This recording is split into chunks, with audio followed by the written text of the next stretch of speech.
Bienvenue dans Science et Mouvement, le podcast d'ED Academy. Aujourd'hui, on va répondre à une question que beaucoup de sportifs se posent. Courir et se déplacer avec son chien, biomécanique, physiologie et adaptation du loisir à la compétition. Canicross, cani-VTT, ski de jogging, chien de traîneau ou format extrême comme la Grande Odyssée Royale Canin, toutes ces disciplines ont un point commun fondamental. Elles reposent sur une interaction active entre deux athlètes vivants. D'un point de vue scientifique, c'est passionnant, car on n'est pas dans un effort standardisé, mais dans un effort variable, adaptatif, contextuel et fortement neuromusculaire. Différentes disciplines et des adaptations spécifiques. Le canicross, c'est un sport tracté modéré à élevé, de la course à pied, une forte sollicitation du tronc et des hanches. C'est très exigeant en stabilité lombo-pelvienne. Le cani-VTT, lui, c'est une traction qui est souvent plus importante, avec un effort intermittent, une gestion de l'équilibre et du pilotage. Il sollicite fortement la coordination, le gainage dynamique, la capacité à absorber des variations brutales de charge. Le ski de jogging, lui, est une traction élevée. C'est un sport de glisse, moins d'impact, mais une intensité cardio très importante. Ça demande une grande capacité de transmission de force et une excellente coordination bras, tronc et jambes. Tout ce qui est chien de traîneau, c'est un effort de longue durée, avec souvent des froids intenses, une charge cumulative sur plusieurs jours. Ici, l'enjeu principal est la résistance à la fatigue, la récupération et la gestion de l'environnement extrême. Ce qui change dans la traction pour l'humain. En fait, la traction modifie profondément la biomécanique humaine, sur 3 points. Dans un premier temps, la posture, entre son inclinaison antérieure du tronc, la sollicitation accrue des muscles profonds et une réorganisation de l'axe tête, tronc et bassin. Et si le gainage est insuffisant, des douleurs lombaires ou de hanches apparaissent immédiatement. Deuxième point, au niveau des chaînes musculaires, on observe une activation renforcée des fessiers, des ischio-jambiers, des muscles paravertébraux et des abdominaux profonds. La traction agit comme un amplificateur de contrainte. Enfin, la coordination. Le corps doit s'adapter en permanence aux accélérations du chien, aux changements de direction et au terrain. C'est un travail neuromoteur extrêmement riche. Les bénéfices physiologiques pour l'humain sont incroyables et c'est un point essentiel trop rarement expliqué. Ils sont sur 4 points.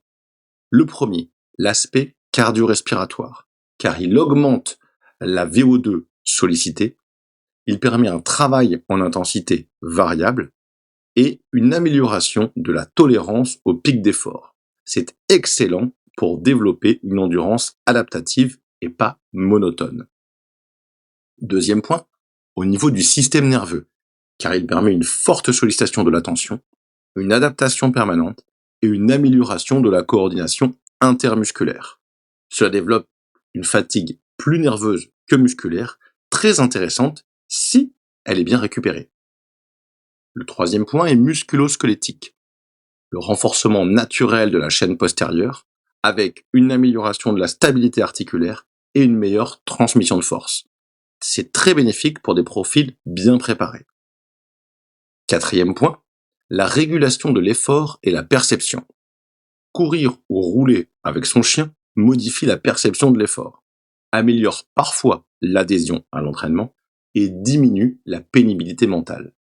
C'est très intéressant en reprise d'activité ou en perte de poids si la progressivité est respectée.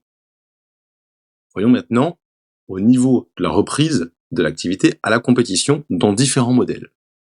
Dans un premier temps, la reprise d'activité ou la perte de poids. Le bénéfice de pouvoir courir avec son chien est une motivation accrue, une régularité car celui-ci a besoin de sortir et un engagement émotionnel qui est extrêmement important.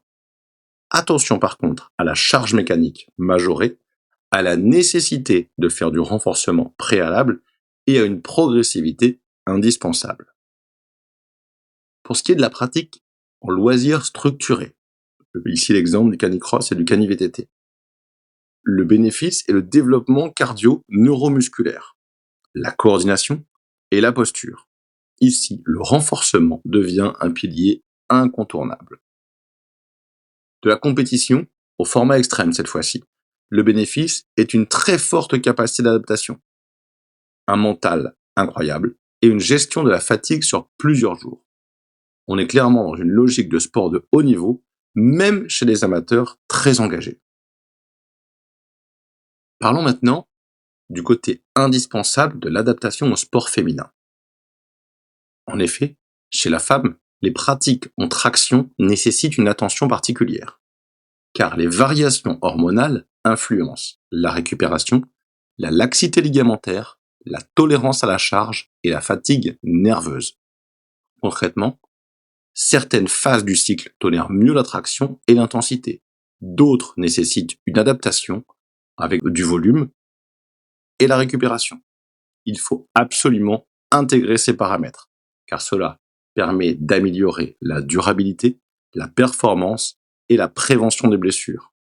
Ignorer ces adaptations pour un sport féminin est une énorme erreur et un risque de blessure accru. Un autre point essentiel, c'est que le chien est un athlète et pas un outil. Que ce soit en canicross, en cani-VT, en ski de jogging ou en chien de traîneau, le chien est un athlète à part entière. Bien sûr, il nécessite un entraînement spécifique, une nutrition spécifique, et ça, il faut absolument y faire attention. Il existe énormément de professionnels à l'heure actuelle, physio spécifiques pour les chiens, et une nutrition adaptée justement à l'animal et à l'animal de performance, il faut absolument en tenir compte. Ici, le respect du bien-être animal implique forcément une progressivité, une observation des signaux de fatigue, une récupération adaptée et le respect des conditions climatiques. La relation humain-chien est une co-adaptation, pas une exploitation. Les disciplines avec chien sont bien plus que des pratiques originales. Elles sont un formidable terrain d'observation scientifique du mouvement humain et animal. De la reprise d'activité à la compétition, du canicross au chien de traîneau, elles rappellent une chose essentielle, l'entraînement est toujours contextuel, vivant et adaptatif. Bienvenue dans Science et Mouvement, le podcast d'Oda Academy.